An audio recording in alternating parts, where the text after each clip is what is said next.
G'day everyone, Michelle from Shelley's Farm.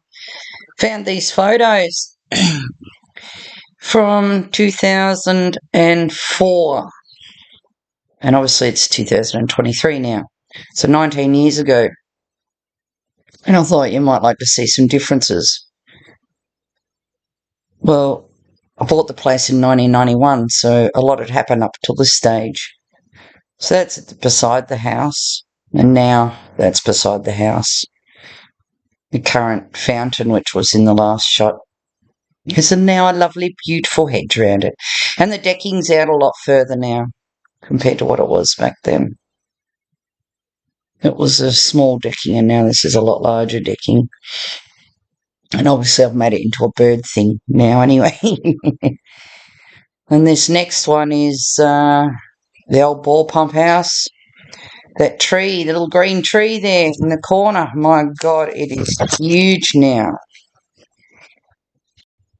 Plus I've extended the garden out the back further as well, and that's why you can see there's all trees there.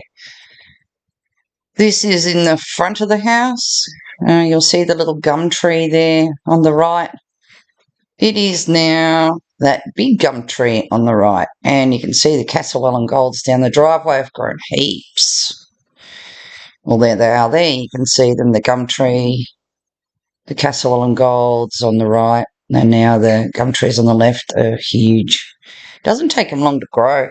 They're a good tree.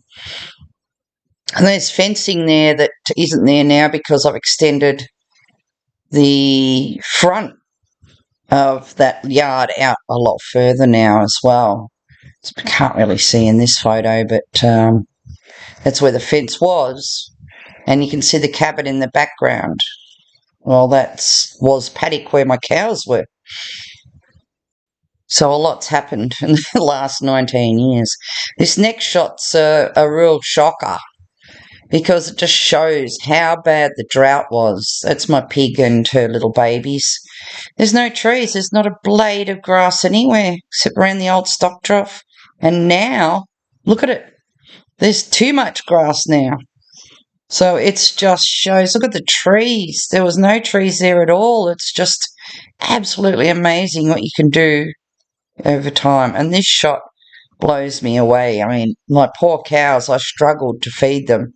I had to keep buying bales of round bales of hay just to get them to survive. It was quite scary. And once again now you can see there's a lot of grass everywhere. And the tank, which you could see in the other picture.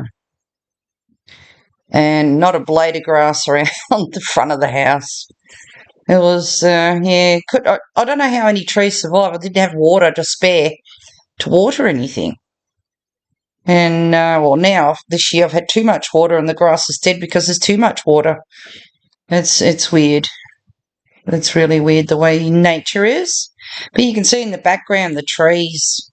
There was no trees there before, except for that one big gum out there behind the green shed.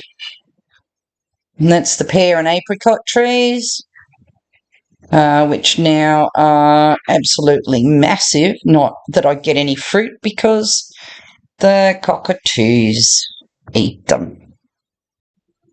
I'm hoping everybody enjoyed that. It's a bit of fun looking back over time. If I find some older photos, I'll put them up one day.